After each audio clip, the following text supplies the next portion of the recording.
안녕하세요, 삼남민조입니다. 여러분 요새 재택근무도 계속 하시고 집에 많이 있으시니까 아마 이런 생각들 하실 거예요. 이렇게 회사 계속 안 가면 좋겠다. 사실 회사 다닐 때 빨리 때려치고 싶다, 빨리 은퇴하고 싶다, 이런 얘기들 많이 하시죠. 근데 현실적으로 이런 고민들이 있으실 겁니다. 내가 은퇴하려면 얼마의 돈이 필요한데 지금 때려치려면 답이 없다. 그 돈 지금 당장 어떻게 모으냐. 하지만 그것이 우리의 잘못된 고정관념이라고 얘기하는 책이 있습니다. 요새 유행하는 FIRE족이라는 단어가 있죠. Financial Independence Retire Early, 즉 최대한 빨리 많이 벌어서 경제적 독립하고 빨리 은퇴하자, 여기 은퇴하자 라는 운동인데, 이런 것들이 가능한 이유는 빨리 은퇴할수록 더 적은 돈이 필요하다는 여러분들이 모르는 바로 그 사실 때문입니다. 예순에 은퇴할 때 뭐 한 7억 5천 정도 들어간다고 하죠. 그런데 더 일찍 은퇴할수록 그것보다 더 적은 돈이 필요하다. 그러한 내용을, 그리고 그러한 방법론을 설명한 Financial Freedom 책 리뷰를 시작하도록 하겠습니다. 경제적 자유에 이르는 방법에 대해서 책에서는 7단계를 얘기를 하고 있어요. 저희가 축약해서 3단계로 설명을 드리도록 하겠습니다. 첫 번째, 여러분들이 원하시는 이 목표 금액을 파악을 해야 됩니다. 경제적 자유에 가기 위해 내가 뭐 10억을 벌겠다, 20억을 벌겠다, 이거를 수학적으로 정확히 계산해서 목표하는 금액, 이 내비게이션에 목적지를 정확히 찍어야 된다는 것이죠. 그리고 두 번째, 이 목표하는 금액까지 가기 위한 절차들이 있을 거잖아요. 그러기 위해서는 일단 최대한 빨리 돈을 모으셔야 되기 때문에 소득을 많이 늘리고, 그리고 이 나가는 이 비용을 통제를 하셔야 됩니다. 이제 마지막으로 세 번째, 소득을 이만큼 늘려놓고 비용을 딱 통제를 하면 이만큼 남는 돈 있잖아요. 이거를 이제 잘 투자를 해서 수익률을 많이 뽑아내야 이 빨리 은퇴를 할 수 있다. 바로 이것이 경제적 자유에 이르는 3단계입니다. 이 목표 금액을 설정을 하기 위해서는 내 현재 위치를 파악을 하는 게 먼저겠죠. 내 현재 위치가 어디냐는 건 내 순자산이 얼마냐, 내 자산이 얼마고 부채가 얼마여서 이거 자산에서 부채 뺐을 때 순자산이 얼마인지를 확인을 하고, 그 다음에 내가 이걸 기반으로 얼마를 모아야 되느냐를 계산을 하는 건데, 책에서는 내가 1년 동안 쓰는 생활비 기준, 이 생활비의 25배를 모으는 것이 1차적인 목표가 되어야 된다라고 얘기를 하고 있어요. 이 내가 1년 동안 쓰는 생활비 어떻게 파악할 수 있냐면, 홈택스 들어가시면 내가 연간 누적적으로 신용카드랑 현금 쓴 금액을 확인하실 수가 있어요. 그 금액을 확인을 해보시고, 아마 예상보다 많이 쓰셨을 텐데 본인 생각보다 훨씬 많이 썼을 거예요. 그 금액을 기준으로 해서 내가 이 정도 1년에 이만큼씩 쓰네. 그런데 내가 경제적인 이 독립을 이루기 위해서는 여기에서 이거는 빼고 이거는 좀 더해서 이 정도는 있어야겠다는 그 금액을 잡으시고, 거기다가 25배를 곱하시라. 이 25배의 기준이 뭐냐면, 내가 그 25배를 모은 뒤에는 모은 금액에서 4% 정도, 25분의 1이죠. 4% 정도를 인출을 하고 나머지 금액은 계속적으로 투자를 해서 불려나간다. 이렇기 때문에 25배로 잡는 거고요. 여기다가 일회성 비용이 쭉 생길 수 있잖아요. 그렇죠. 자녀 대학 등록금이라든지, 그렇죠. 아니면 차를 한 번씩 산다든지. 일회성 비용도 예상을 하셔서 추가적으로 나갈 수 있는 돈에 대해서 합산을 해가지고 목표 금액을 설정을 하시라. 맞습니다. 근데 이 또 1년 동안 써야 되는 비용의 기준은 여러분들의 라이프 스타일에 따라 좀 다르실 거예요. 여러분들이 조금 럭셔리한 삶을 원하신다면 그것이 커지겠죠. 여기서 또 가장 중요한 이 변수는 바로 이제 주거지가 어디냐. 그렇죠. 내가 뭐 서울에 살아야 된다, 그리고 서울에서도 지금 저희가 찍고 있는 뭐 한남동에 살아야 된다 라던가, 그게 아니라 내가 그냥 지방에서 살겠다 라고 하면은 이게 훨씬 줄어들게 된다. 즉 여러분들이 목표하시는 금액을 산정하실 때는 그리고 지향하시는 라이프 스타일에 따라 굉장히 천차만별로 달라질 수 있다라는 것들을 염두에 두시면 좋겠습니다. 이렇게 목표 금액을 설정을 마치셨다면, 두 번째 단계로 말씀을 드린 소득은 늘리고 비용은 줄이, 내가 조금 더 빨리 목표 금액을 달성하는 방법에 대해서 이야기를 하고 있습니다.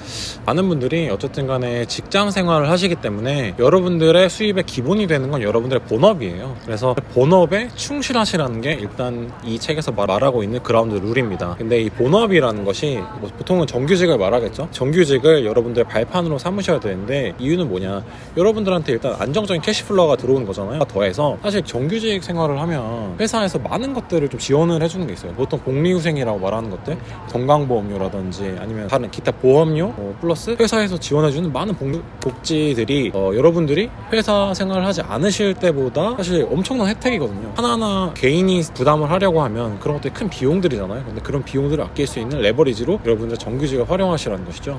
일반적으로 잘 다니던 직장 때려치고 뭐 자영업을 한다 하고 하면 목표치를 원래 내가 직장 다니면서 벌던 금액의 2배를 잡으라고 하죠. 왜냐하면 그 각종 복리후생 혜택들, 기본적으로는 건보료, 거기다 더해서 뭐 고용보험료, 그런 것들을 다 감안했을 때 내가 직원일 때는 그런 것들을 회사로부터 받았다면 내가 사장이 되는 순간 내가 지불을 해야 되거든요. 맞아요. 그 차이가 제 주변에 우리 자영업하는 친구들 얘기 들어보면 그 숫자가 어마어마하더라고요. 근데 이거 아마 회사에서 그 비용 관련된 프로젝트를 해보신 분들은 아실 건데, 여러분들 이제 인건비 계산을 할 때 내 연봉이 5천만 원이라고 치면은 내 인건비가 5천만 원이라고 나는 생각을 하는데 회사에서는 내 인건비를 1억 이상으로 잡아놔요. 왜냐? 거기에 들어간 비용이 엄청 많거든. 결국 여러분들이 못 받고 있는 이 금액이 사실상 회사를 다니면서 받고 있는 혜택이다라고 생각을 하시면 됩니다. 쉽게 말하면 책에서는 이런 각종 혜택들 잘 뽑아 먹으라는 거예요.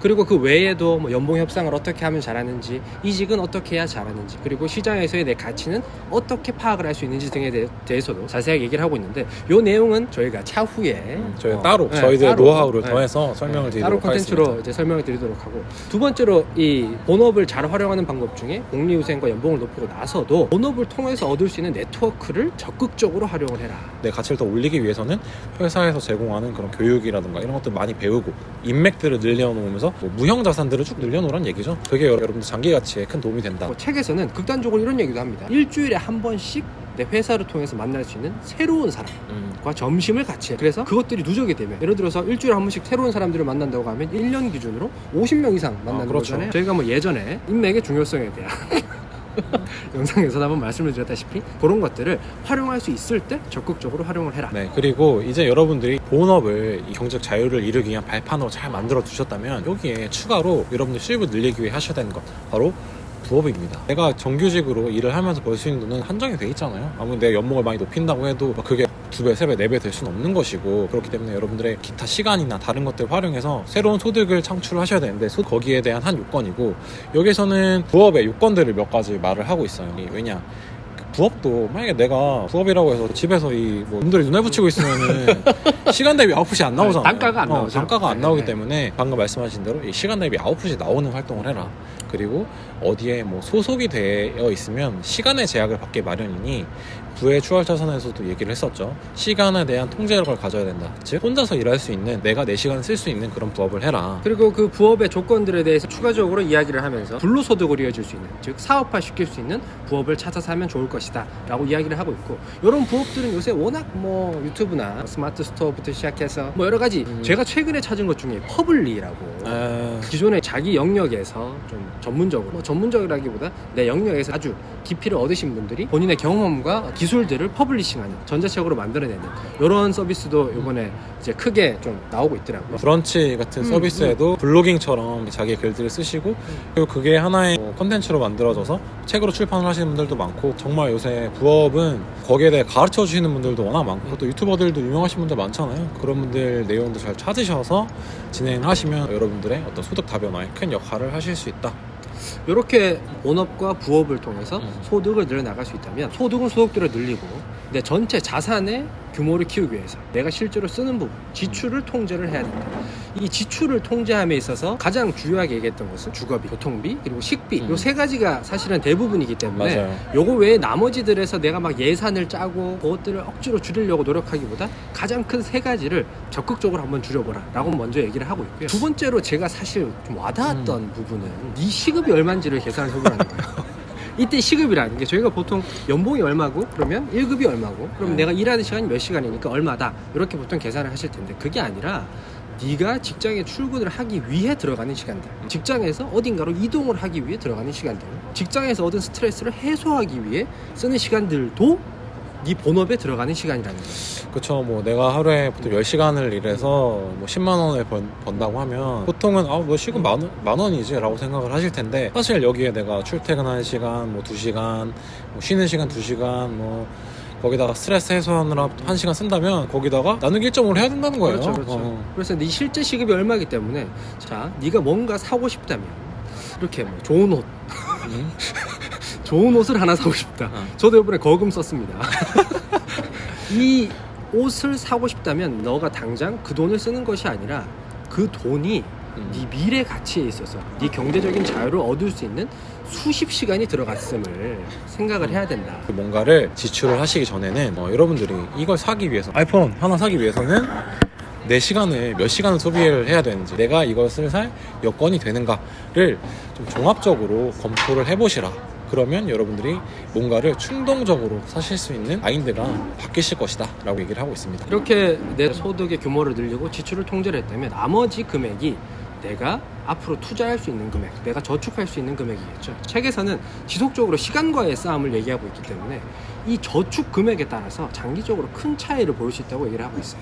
예를 들어서 내가 저축률을 1%를 높인다면 뭐 지금 당장은 1%지만 10년, 20년을 기준으로 봤을 때는 그 수준이 엄청 커질 거라는 얘기거든요. 그래서 적극적인 지출의 통제, 적극적인 내 소득의 증대를 통해서 저축률을 높여라 라고 얘기를 하면서 두 번째 단계를 마치고 있습니다. 이제 마지막 세 번째입니다. 여러분들이 소득을 늘리셨고 지출 통제를 잘 하셨기 때문에 아마 여러분들에게 남은 돈이 많을 거예요.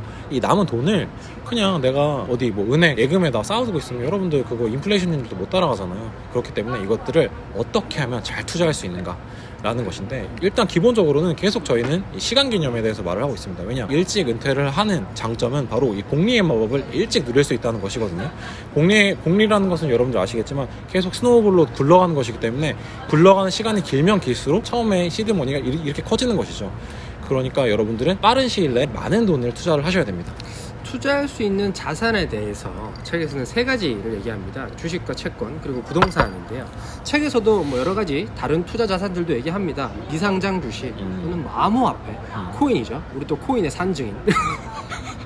그리고 뭐 예를 들어서 뭐 그림과 같은 현물, 실물이 될 수도 있겠죠. 그런데 내가 통제할 수가 없는 뭐 암호화폐라든가 뭐 그림과 같은 실물 자산들은 내가 적극적인 통제가 불가능하기 때문에 이 세 가지에 대해서만, 주식과 채권 그리고 부동산, 이런 저희 기존의 투자 상품들에 대해서 이야기를 하고 있는데, 나이에 따라서 내가 언제 은퇴를 할 것이냐에 따라서 이 포트폴리오 비중을 다르게 가져가라고 이야기를 하는데요. 네. 지금 아마 이 영상 보시는 분들 뭐 나이대를 생각을 해봤을 때는 그냥 주식에 몰빵 치시는 것이 사실 뭐 그게 이론적으로는 맞죠. 왜냐면은 일단 빠르게 은퇴를 하려면 수익률이 높아야 되고, 수익률이 높으려면 뭐 채권 같은 것들보다는 주식이 훨씬 수익률이 좋기 때문에, 물론 약간 모르겠어. 저는 읽으면서 이 머리로는 이해를 하겠는데 쉽진 않다. 그 저희가 얼마 전에 그 부의 초월차선 뭐 이런 여기에서도 말씀을 드렸다시피 뭐 책에서는 1년에 7%의 수익률을 목표로 하고 그대로 가져간다. 그래서 7%는 수익을 내고 4%는 인출을 한다가 기본 가정인데, 1년에 7%를 수십 년 동안 유지할 수가 있다.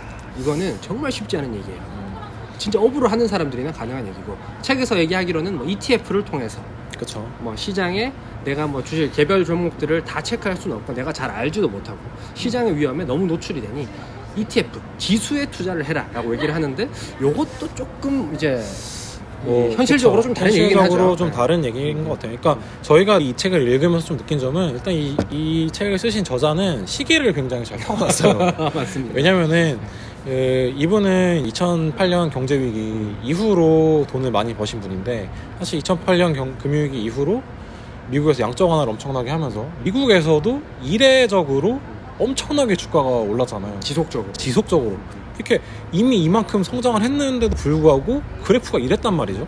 그렇기 때문에 이때를 잘 타고나신 분은 당연히 주식에 투자를 하면 10년 동안, 2008년에 투자하신 분은 2018년까지 뭐 엄청난 돈을 버셨겠죠. 아마 지금 뭐 저희 코로나 사태로 인해서 주식시장이 완전히 망가졌는데 2030들이 돈을 싸들고 지금 투자를 하고 있다고 하죠. 삼성전자 개인 순매수가 지금 한 달째 이어지고 있고, 아마 이런 것들 때문에 지금 맞아요. 이렇게 시작을 하시는 게 아닌가 싶고, 사실 뭐 지금 삼성전자 사시고 지수에 투자하시는 분들한테 드리고 싶은 얘기는 정말 많습니다만 네. 지금 그 얘기를 할 건 아닌 것 같고, 만약에 이게 좋은 기회라면 뭐 2008년 금융위기하고 똑같은 기회라면 지금 이렇게 투자를 하는 것이 뭐 합리적일 수도 있겠다, 이런 생각은 듭니다. 네, 뭐 어쨌든 다시 뭐 본론으로 돌아가자면, 투자를 잘 하셔야 되지만 주식, 채권, 부동산을 가지고 포트폴리오 분산을 하셔라. 여러분들의 목표나 라이프 사이클에 맞는 분산 투자를 진행을 하셔라 라고 말을 하고 있습니다.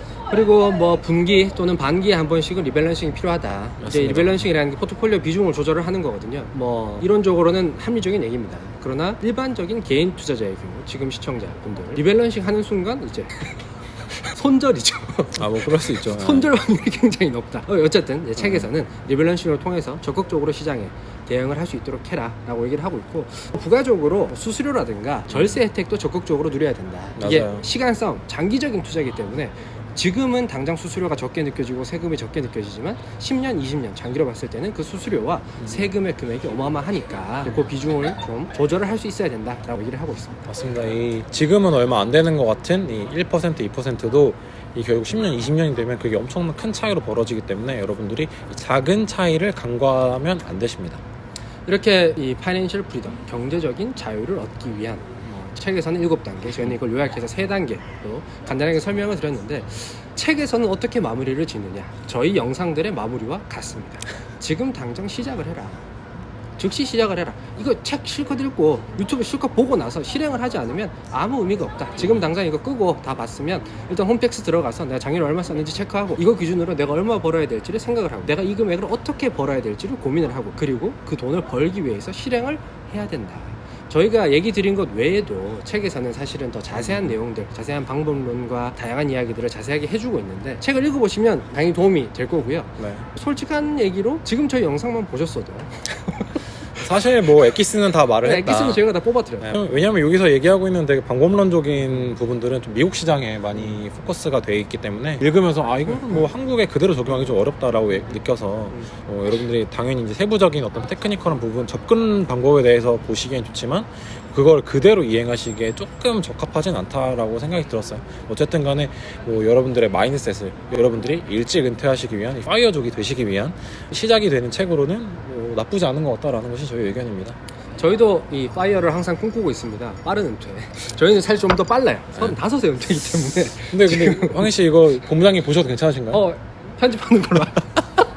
저희 본부장님이 저희 걸 보시기 때문에. 일찍 은퇴하시겠다고 하니까. 저는 뭐 적극적으로 회사에 다닐 생각이고. 그럼요. 네, 뭐 저희가 지금 지속적으로 경제적인 부분에 대한 책들을 리뷰를 하고 있는데, 사실 저희가 얘기하고 있는 것들이 일맥상통하는 부분들이 많잖아요. 그래서 이런 부분에 대해서 뭐 다른 책들을 계속 리뷰를 하면서 여러분들께 저희의 생각과 이 책에서의 인사이트들을 전해드리도록 노력을 하겠습니다. 항상 감사드립니다. 감사합니다.